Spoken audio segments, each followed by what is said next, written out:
خلیفہ کے ہم ہیں خلیفہ ہمارا، وہ دل ہے ہمارا آقا ہمارا، ہمارا ہمارا خلیفہ ہمارا، وہ دل ہے ہمارا آقا ہمارا، وہ دل ہے ہمارا آقا ہمارا۔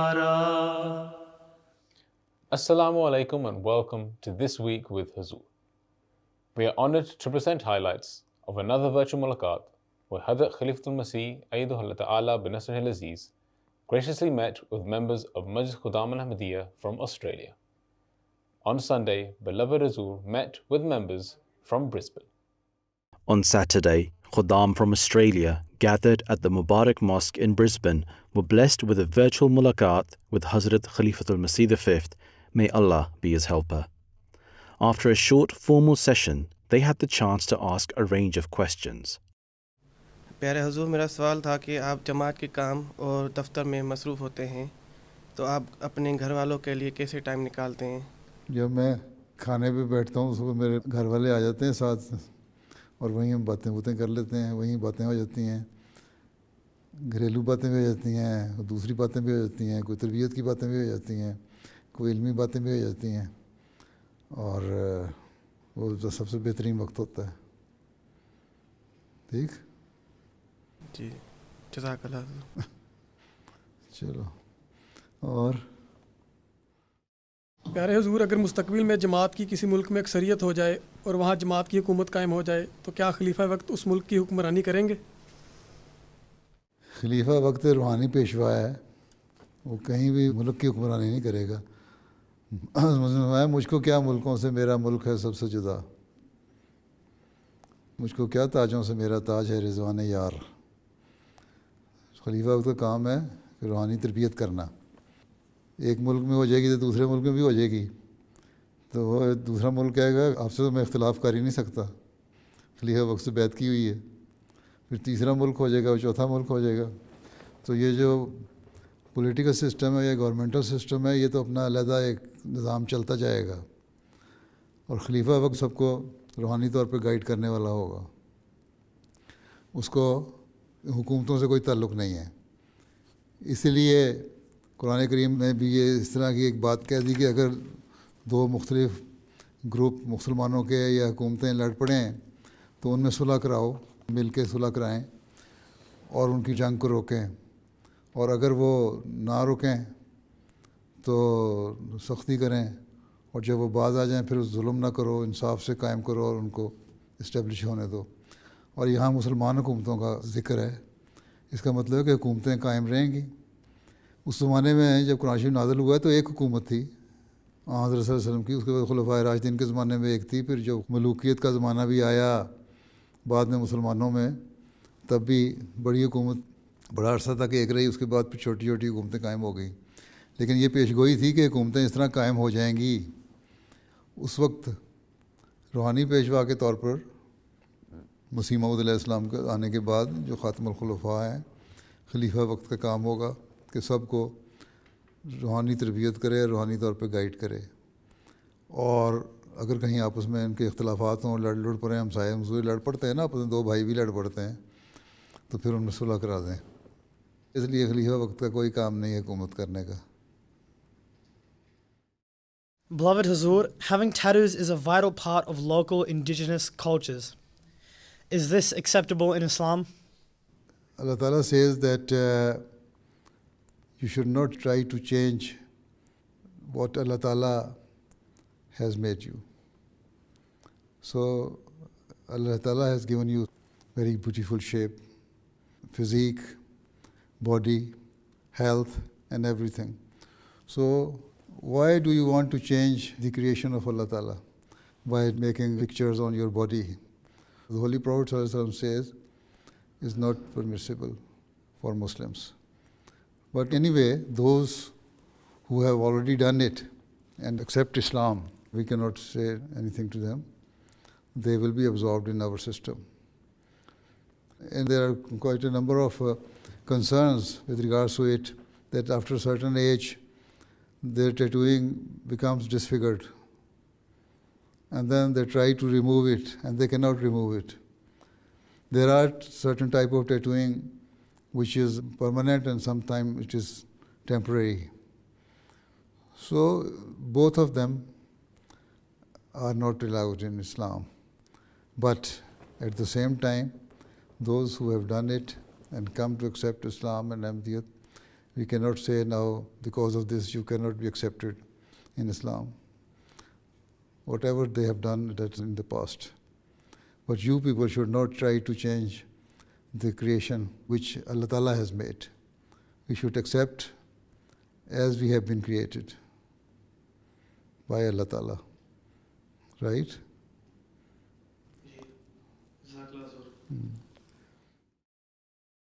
Beloved Huzoor, I did Bayat last year, and my parents have supported my decision to convert. But they have also explained that they personally don't see themselves joining Islam. I would like to have an Ahmadi Muslim family in the future, and would like your advice on how I can educate my parents on my beliefs to avoid future disagreements. You see, when you marry an Ahmadi girl and you have your children and you are living in an environment or in a vicinity where your parents also live, then instead of confronting them directly on small petty issues, you just tell them that the basic morals are the same between us. We say that we should worship God. We say that we should show good morals towards each other. We should refrain from all the bad things. And even if your parents are not Ahmadi, they will agree with this. And the environment is also influencing your children if you are not properly conscious about their training. Right? So you will have to take special care. How can they be brought up? In an atmosphere where they know about their religion. So you will have to be practicing Muslim first. Your wife shall have to be practicing Muslim. This is the basic requirement. And in this way you will set your example before your children. Okay? And then also teach them, train them what is Islam and why we are Muslim. And if they ask you that why our grandparents are not Muslims, then you can tell them that Allah Ta'ala says there is no compulsion in religion, so whichever religion they chose, they have adopted that one. But whatever we feel is good, we have chosen that religion. And also tell them that why we have chosen this religion, why we like Islam. So in this way, you can train your children. And at the same time, you tell your parents about the beauties of Islamic teachings. And when they know the beauties of Islamic teachings, then they will always try to listen to what you are saying. When they see there is some significant change in you, and you are somehow different from that of your previous life, then they would know that our son is going on the right path. And also pray for them, as the prayer of the parents is accepted for the children. In the same way, the prayer of the children is also accepted if they are praying for their parents. So pray for them, that Allah Ta'ala also open their hearts and they accept Islam. But you will have to reform yourself first. You have to be practicing Muslim. And then show your example before children. And then at the same time, teach them. Or you will have to work hard for that. Otherwise, not only your parents, but the environment will also influence your children. They will deviate from the basic teaching of Islam. Right? Sayyidi, my question is, what can we do to bridge the generation gap which is causing problems for families and Jamaat alike? From the very childhood, you have to train your children. Tell them what is religion, why you are an Ahmadi Muslim. So, if they are attached to the religion, you infuse in them what is the importance of religion, then they would try to learn more about religion. And when they are learning about religion, despite the fact there is a generation gap, they will try to practice their religion and learn more about their religion. So one thing is that you must attach them with your religion. And that is only when you are training them, as I have already said, setting your own example before them. You see, they are educated when they ask you some question. Instead of saying that, no, don't ask us, it is against the teaching of Islam. No, Islam says you must ask question and you have to satisfy them. If you don't have the knowledge with regards to your religious matter, then you can ask your murabbi that kindly answer the question of my son or daughter or my children. And if the question is related to any worldly thing, how can we reconcile the worldly thing with the religion? Then you have to read some books and tell them to read it. And in the Jamaat literature, there are books which can answer your question. So this is how you can fill your generation gap. But there should be very friendly interaction between you and your children. Nowadays, this is the habit, and it's a good habit of the children, that they ask why. And you have to answer why. Whether it is with regards to their religious question or any worldly question. Right? For that, you will have to increase your own knowledge as well. Don't just put your whole weight on the shoulder of the Jamaat. You will have to bear it yourself. Assalamu alaikum warahmatullahi wabarakatuh, Pyare Huzoor. My question is, how can I become what the promised Messiah alayhi salam expects me to be? You offer 5 daily prayers fervently. Pray to Allah Ta'ala that Allah Ta'ala make you up to that standard which was expected by the Prophet Messiah Islam for his Jamaat. Read the Holy Quran. Know the meaning of the Holy Quran. Find out the do's and don'ts given in the Holy Quran and try to practice that. Try to read whichever available literature there is with regards to the teaching of Prophet Islam. So this is how you can meet the expectations of the Prophet Messiah Islam and be a good Ahmadi Muslim. Right?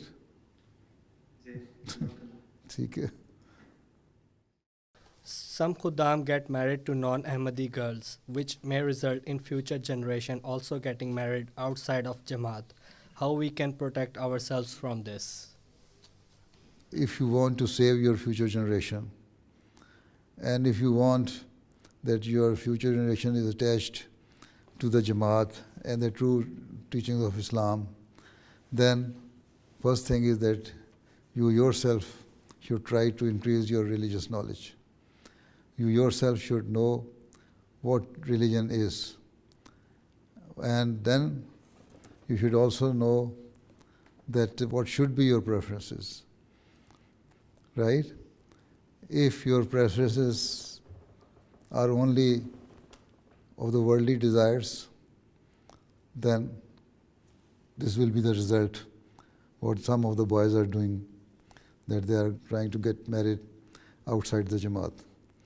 If your preference is religion, and that's what you say in your pledge, that I will give precedence to my faith over all worldly things, then you should see to it that you should marry with an Ahmadi girl.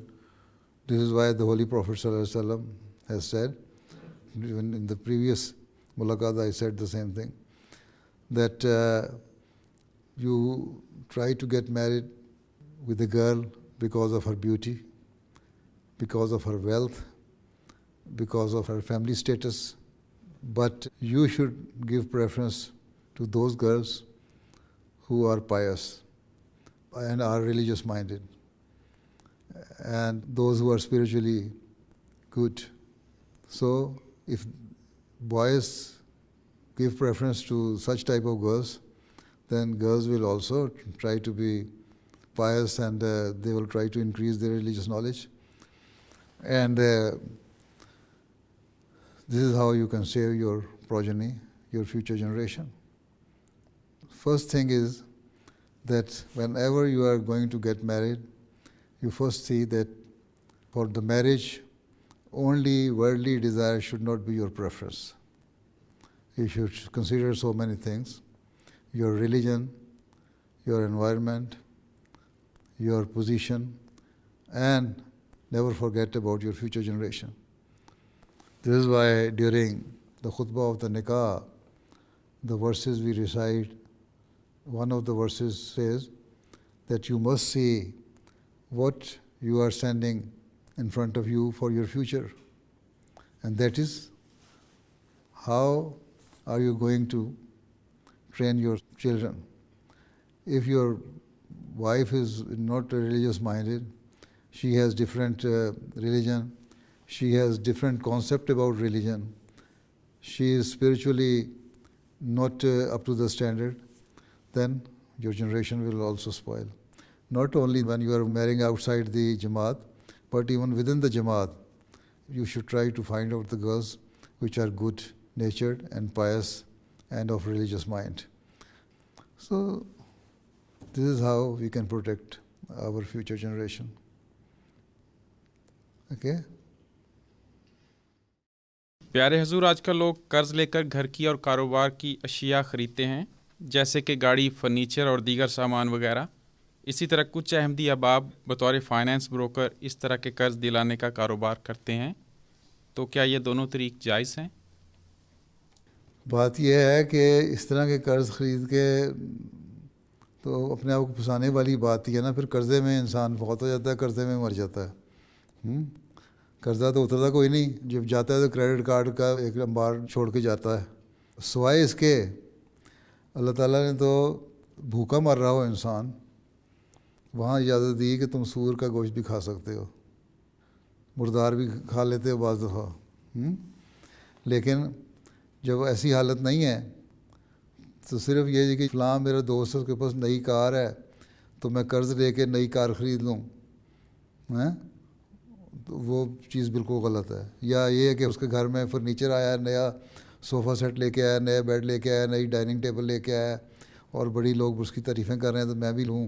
बीवी कहती है तुम क्यों नहीं ले सकते, तुम भी तो आखिर बैंक से कर्ज़ लेके ले सकते हो। तो ये चीज़ें जो है ना, ये गलत है। और फिर इंसान इसी तरह कर्ज़े में डूबता हुआ दुनिया से चला जाता है।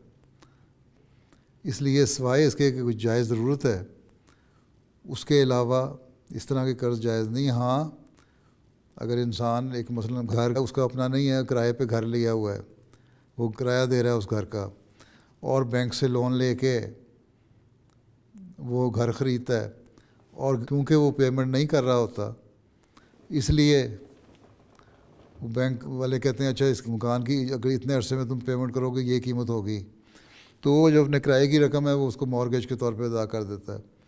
तो उसमें ये जायज़ एक ज़रूरत है, रहने की ज़रूरत है, तो उसमें वो अदा कर दे, उसमें कोई हर्ज नहीं। इसी तरह अगर किसी सस्ती कार से या सस्ते फर्नीचर से गुजारा हो सकता है तो फिर ज़रूरत क्या है कि बिला वजह अपने वो कर्ज़े में डालने की और फिर सूद पे कर्ज़ा देना। तो इन चीज़ों के लिए सूद तो वैसे ही इस तरह हराम है, इसके बगैर गुजारा भी हो जाता है। घर में ये है कि आप किराया बैंक को दे रहे हैं कीमत लगाने की वजह से, गो एक लिहाज से ये भी जायज़ है। हज़रत मुहम्मद सल्लल्लाहु अलैहि वसल्लम ने लिखा है मसलन कि अगर कोई शख्स कीमत मुकर्रर करता है किसी चीज़ की इतनी और कहता है अगर तुम इतने महीने के बाद अदा करोगे तो इसकी कीमत इतनी होगी, वो उस हद तक जायज़ है। लेकिन ये देखने वाली बात है कि ज़रूरत क्या है। अगर सिर्फ़ दुनिया दिखावे की ज़रूरत है तो नाजायज़ है, अगर घर की ज़रूरियात को पूरा करने के लिए ज़रूरत है तो फिर वो जायज़ बन जाती है। इसलिए आजकल का जो सिस्टम है बैंकिंग का वो भी इतना अपसेट हो गया हुआ है। हज़रत मसीह अलैहि सल्लम ने फरमाया कि ये भी ज़ेरो ज़बर हुआ हुआ है, इसको नए इज्तिहाद की ज़रूरत है। लेकिन यहाँ फिर वही बात कि दुनियावी ख्वाहिशात अगर मुकद्दम हो रही हैं جیسے پہلے میں نے کہا تھا اپنی پریفرنس کو دیکھنا ہوگا، تو پھر وہ غلط بن جاتی چیز. اگر ضروریات ہیں اور ان کو پورا کرنے کے لیے کرنا ہے تو پھر وہ جائز ہو جاتی ہے چیز.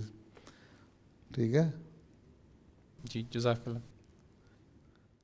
حضور، اللہ تعالیٰ نے حضرت مسیح موعود علیہ الصلاۃ والسلام کو الہاماً فرمایا تھا کہ چمک دکھلاؤں گا تم کو میں اس نشان کی 5 بار.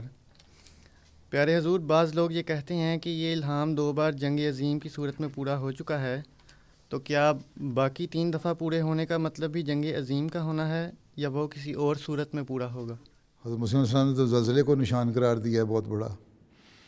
پھر 2 جنگ عظیم بھی ہو چکی ہیں.